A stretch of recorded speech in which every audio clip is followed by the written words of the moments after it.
Here's something I want you to remember. Whether we are conscious or unconscious, everything that we have accumulated and drawn into our lives that currently make up our life have been choices. You have chosen the situation that you are in. You have chosen the life that you are living. And if you're unhappy with it, if you want to change it, if you want to make it something better or different, then understanding and taking responsibility for choosing these things is going to be a great step for you in understanding that from this point on, you have choice. Most of our choices in life are generally unconscious. That's no fault of anyone.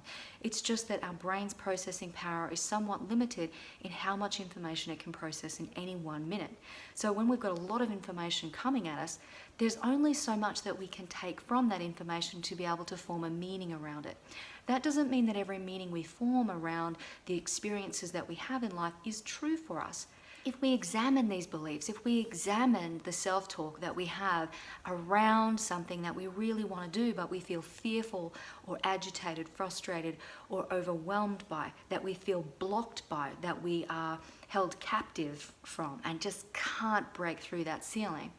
If we examine these thoughts, if we confront them, we have an opportunity to understand why they are there, what they're trying to teach us, what from our past experiences has us believing that we cannot overcome, that we cannot move forward, that we are stuck where we are. You can continue to make unconscious choices that are driven from your unconscious mind and your subconscious programming, or you can start to become a conscious creator.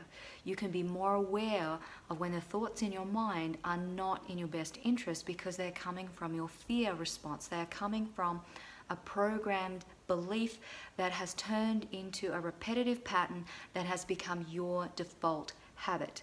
So listening to your self-talk just long enough to pull it out into your conscious awareness and really challenge and change that negative limiting belief.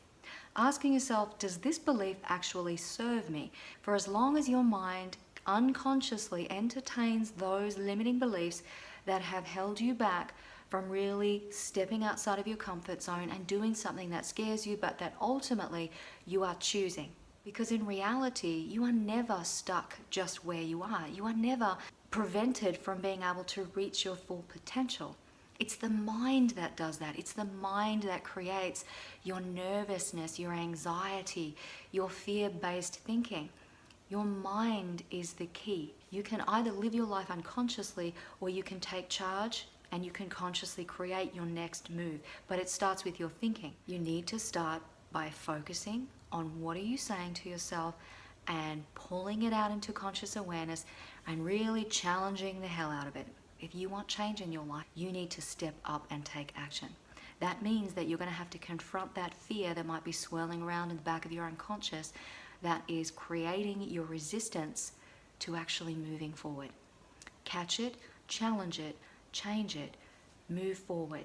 Act on that intention, that impulse in that moment of doing what it is that you know you want to do, that you know is a choice to get you to the next step.